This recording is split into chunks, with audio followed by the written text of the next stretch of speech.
बिस्मिल्लाहिर्रहमानिर्रहीम जी, आपका मेज़बान शकील हैदर आपकी खिदमत में हाजिर है और आप देख रहे हैं आपका मोस्ट फेवरेट चैनल बका फैक्ट्स। पाकिस्तान के अंदर जब से पाकिस्तान मुस्लिम लीग नून की PDM 2 की हुकूमत आई है उस वक्त से लेकर अब तक न सिर्फ पाकिस्तान मुस्लिम लीग नून बड़ी परेशानियों का सामना करने पर मजबूर है, बल्कि अब तो हमारी एस्टैब्लिशमेंट भी निशाने पर आ गई है। एस्टैब्लिशमेंट के खिलाफ जिस तरह से हमारे जजेस मैदान में आए हैं, जिस तरह से उन्होंने अब हमारी एस्टैब्लिशमेंट के खिलाफ बात करना शुरू की है, मुकदमात करना शुरू कर दिए हैं, तो उसके बाद पाकिस्तान के नौजवान, पाकिस्तान की खवातीन, पाकिस्तान के बच्चे, पाकिस्तान के बुजुर्ग, पाकिस्तान के बड़े बड़े सहाफ़ी, पाकिस्तान के बड़े बड़े वकला, पाकिस्तान के बड़े बड़े तज्जिया निगार, पाकिस्तान के हालात पर नजर रखने वाली बड़ी बड़ी इंटरनेशनल एजेंसीज, पाकिस्तान के ऊपर नजर रखने वाले बड़े बड़े आलमी नशरियाती इदारे इस हवाले से रिपोर्टिंग करना शुरू हो गए हैं, इस हवाले से बात करना शुरू हो गए हैं, इस हवाले से डिस्कशन करना शुरू हो गए हैं। और ये मामला आलमी लेवल के ऊपर चला गया है कि पाकिस्तान की जो जजेस होते हैं उनके घरों के अंदर पाकिस्तान की खुफिया एजेंसियां कैमरे लगा देती हैं, वहां पर ऑडियो डिवाइसेस लगा दी जाती हैं और फिर उनकी जो निजी ऑडियो होती है, वीडियो होती है, वो उनको दिखा के जजेस को ब्लैकमेल किया जाता है और अपनी मर्जी के फैसले करवाए जाते हैं। ये बहुत बड़ी डेवलपमेंट है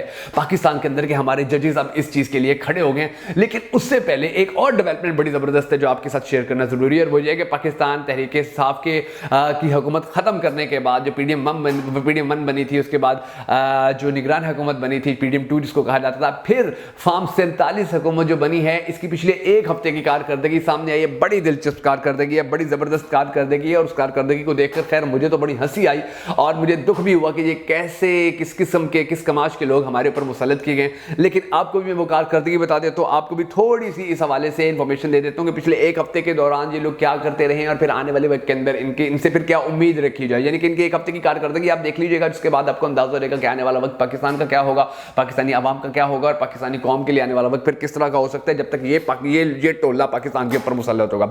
अब इनकी जो एक हफ्ते की कारकर्दगी है, उस एक हफ्ते की कारकर्दगी के अंदर जो सबसे बड़ी बड़ी खबरें सामने आई पाकिस्तान मुस्लिम लीग नून PDM हुकूमत के बारे में, उन खबरों के अंदर मैं उन खबरों के हवाले से मैं आपको बताता हूं।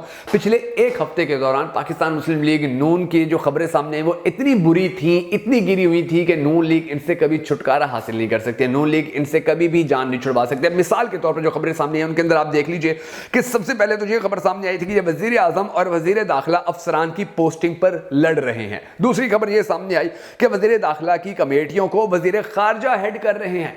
तीसरी खबर यह सामने आई कि इक्तिसादी तामुन कमेटी से खुद वजीर आजम को बाहर निकाल दिया गया। चौथी खबर यह सामने आई कि उस्मा कारदार पुलिस वालों के जरिए औरतों को नंगा करके तशद्दुद करवा रही है। फिर यह खबर सामने आई लीगी MPA सड़क पे खड़ा पुलिस से सरेआम माफिया मंगवा रहा है। फिर यह खबर सामने आई कि ओहद चीमा बच्चों की फीसें माफ करवाने के लिए प्रिंसिपल निकलवा रहा है। फिर यह खबर सामने आई कि अलीम खान 1100 कनाल जमीन ले उड़ा है। फिर यह खबर सामने आई कि मर्सिडीज के टायर 2,73,00,000 रुपए के लिए गए। फिर यह खबर सामने आई कि आटे के थैलों से गंदगी निकल रही है।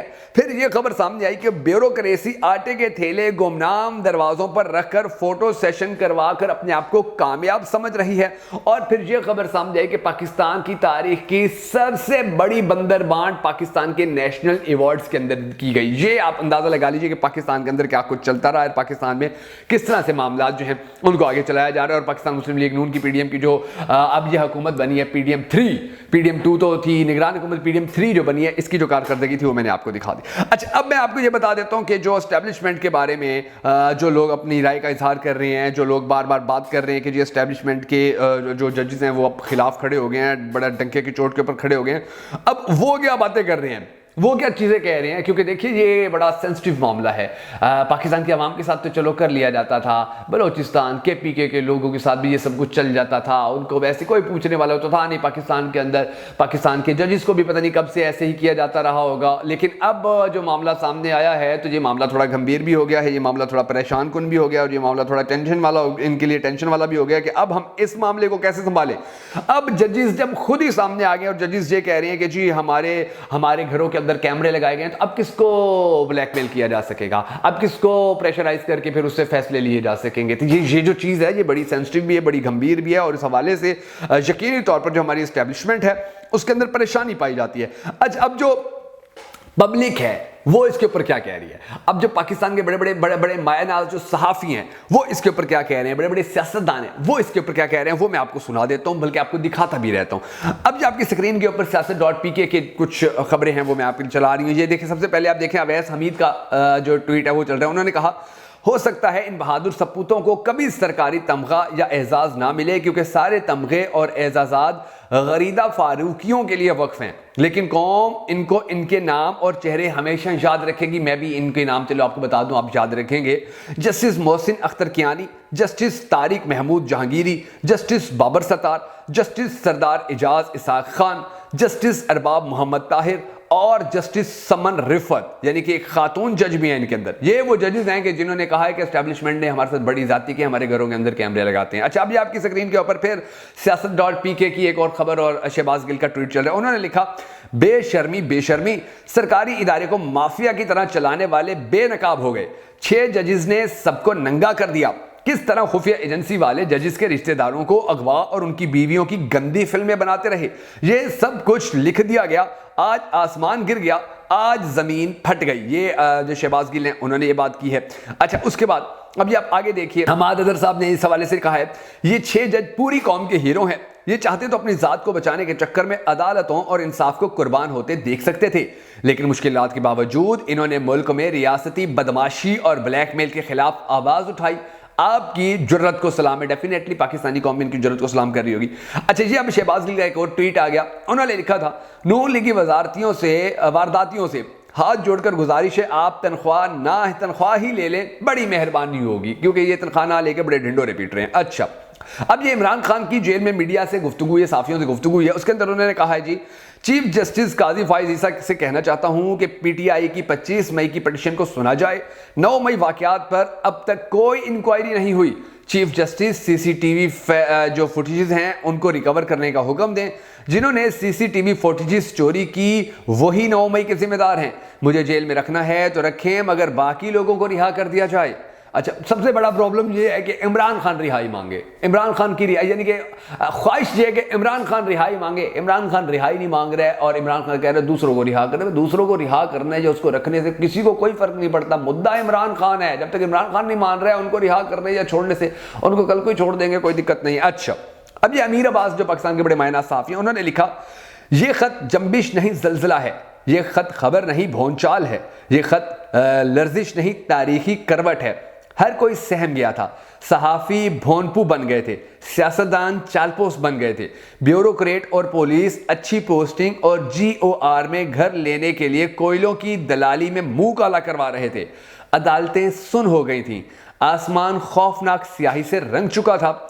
रियासत का हर अज़ुए मुअत्तल हो चुका था और समझ नहीं आ रही थी कि इस मुल्क का क्या बनेगा, ये कैसे चलेगा, ये कैसे बचेगा। लेकिन खुदा की कसम, एक अरसा बाद आज लगा है कि यह मुल्क अब बच सकता है। यह मुल्क अब वैसे चलेगा जैसे इसे चलने का हक है। अब उसके बाद फैसल अवान नामी एक सारिफ हैं, उन्होंने लिखा, मौलाना फजलुर रहमान ने हुकूमत के खिलाफ तहरीक चलाने का ऐलान कर दिया। 25 अप्रैल से बलूचिस्तान से तहरीक का आगाज होगा। ये एक और सरप्राइज आया पड़ा नून लीग के लिए। अच्छा, एतजाज हसन साहब ने उन्होंने ट्वीट किया, उन्होंने लिखा, मैं इलेक्शन कमीशन को कहता हूं कि मुझे तौहीन का नोटिस दें। मैं माफी नहीं बल्कि ट्रायल मांगूंगा। मुझे साबित करना होगा कि आप बदनीयत हैं। 2 करोड़ वोटर को उनके हक से महरूम किया गया। समीना पाशा कहती हैं, इमरान खान की जिंदगी कामयाबियों से मुज़य्यन है। सियासी सफर की एक तरफ भी रख दिया जाए तो उनका क्रिकेट कैरियर, सोशल वर्क और बाअसर शख्सियत दुनिया में पाकिस्तान की पहचान बनी। उनके हरीफ अगर सियासतदान ना होते तो उनकी क्या पहचान होती। कौमी हीरोज की बेकदरी में पाकिस्तान पहले नंबर पर है। अभी आपकी स्क्रीन के ऊपर रिजवान अली जई का ट्वीट चल रहा है। उन्होंने लिखा, टीवी चैनल्स अब देखता कौन है। जजेस का खत 1 घंटे में सारे पाकिस्तानियों की मोबाइल स्क्रीन पर पहुंच गया।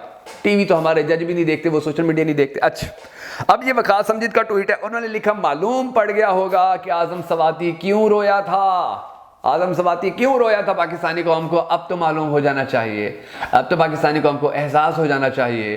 क्या आजम सवाती, आप मर्द के साथ जो कुछ मर्जी कर लें आप, वो इस तरह टीवी के ऊपर या इस तरह मजबूर होकर नहीं रोता। वो क्यों रोया था ये आप देख लीजिए जजिस के इस खत की वजह से, इस खत को देखने के सामने आने के बाद। अच्छा, फिर ये जो बंदर बांट हुई है, आप जो बंदर बांट की गई है नेशनल अवार्ड्स की, उसके हवाले से नुमान इजाज पाकिस्तान के बड़े माया नाज और बहुत ज़्यादा मशहूर, बड़े ज़्यादा पसंद किए जाने वाले जो हिदायतकार हैं, अदाकारी करते हैं, उन्होंने लिखा है, मुझे लगता है इनको अवार्ड्स देने वाले को भी सितारे जुर्रत देना चाहिए कि जिन लोगों को इन्होंने अवार्ड दिए हैं उनको भी सितारे जुर्रत देना चाहिए। अच्छा, अब ये इमरान खान की जेल में साफियों से गुफ्तगू हुई, उन्होंने कहा है डोनाल्ड लू अगर रजीम चेंज को तस्लीम कर लेता तो उसका दबाव पूरी जो बाइडन हुकूमत पर आता, जो बाइडन हुकूमत हल जाती। डोनाल्ड लू के बयान पर दोबारा इंक्वायरी करवाई जाए। नेशनल सिक्योरिटी कमेटी की मीटिंग में असद मजीद ने धमकी का बताया था। डोनाल्ड लू के ऊपर भी मुश्किल वक्त आया हुआ है। अच्छा, इरशाद भट्टी साहब ने इन 6 जजेस के बारे में क्या कहा है? उन्होंने कहा है इस्लामाबाद हाई कोर्ट के 6 जज साहिबान का सुप्रीम जुडिशल काउंसिल को खत, हम पर दबाव डाला गया, मनमर्जी के फैसलों के लिए हमें प्रेशराइज किया गया, हमारी जासूसी हुई, हम गैर महफूज, हमारे खानदान गैर महफूज, हमारे घर गैर महफूज, खौफनाक हौलनाक इल्जामात भरा खत, तहकीक तफ्तीश जरूरी, सब कुछ मशकूक हो गया। पिछले जितने केस भी सुन के इन्होंने फैसले दिए डेफिनेटली वो सारे मशकूक हो गए। अच्छा, और यह मकबूल जान साहब कहते हैं अल्लाह का फैसला है कि जब कोई कौम बदलना चाहती है तो फिर वो इसे बदल देता है। कौम ने अपना इरादा 8 फरवरी को अपने अल्लाह को बता दिया, अब देखते जाओ अल्लाह कैसे सब कुछ बदल देगा। इस्लामाबाद हाई कोर्ट के 6 जज हजरात ने मुसलसल जुल्म के खिलाफ अलम बगावत बुलंद कर दिया है। आगे देखें। अच्छा, उसके बाद वकास अवान कहते हैं हम इस मुल्क में रहते हैं जहां हुक्मरानों के पास बच्चों की फीसें देने के लिए पैसे नहीं हैं, तो सोचे इस मुल्क में आम आवाम का क्या हाल होगा। वो एचएसएन मामले के ऊपर जो बदनामी नून लीग ने उठाई है। अच्छा, असद कैसर कहते हैं 30 मार्च को इस्लामाबाद में जलसे की इजाजत नहीं दे रहे, क्या इस मुल्क में मार्शल लॉ लगा हुआ है? यानी कि इनको अभी भी शक है कि मुल्क में मार्शल लॉ लगा हुआ है। अच्छा, रिजवान अलीज़ी कहते हैं ओहचीमा के बच्चों की फीस माफी की सिफारिश पर एचएसएन कॉलेज के प्रिंसिपल मुस्ताफी हो गए। पाकिस्तान में हर गलत काम के ताने बाने नून लीग से ही क्यों मिलते हैं? लो जी, ये भी कोई सवाल हुआ। आप ये सवाल कीजिए कि पाकिस्तान नून लीग हर गलत काम के अंदर क्यों घुसी होती है? नून लीग और गलत काम का तो बड़ा जदी पुश्ती रिश्ता है। बहरहाल, मेहरबानो कुरैशी का ट्वीट था, उन्होंने कहा हमने पहले कहा था इमरान खान हमारी रेड लाइन है, पुरअमन एहतजाज करना हमारा हक है, हमारी जमात को तोड़ने के लिए 9 मई का झूठा बयानिया बनाया गया, ये आज 10 माह गुजरने के बाद भी शवाहिद सामने नहीं ला सके हैं। बहुत बड़ी बात कर दी, बहुत बड़ी बात कर दी है। शवाहिद आज तक सामने नहीं आ सके हैं। हमें डिकोसले सारे चल रहे हैं। अब देखना चाहिए कि इन डिकोसलों के अंदर और अब जो जजेस मैदान में आए हैं इनका मुकाबला किस तरह से हमारी खुफिया एजेंसियां हमारी एस्टैब्लिशमेंट करती है। बहुत सारी दुआ में याद रखिएगा। जल्द देखने प्रोग्राम के साथ आपके में हाजिर होंगे। अगर आपको हमारी ये वीडियो पसंद आई हो तो हमें सपोर्ट करने के लिए हमारे वीडियो को लाइक और शेयर जरूर कर दीजिएगा।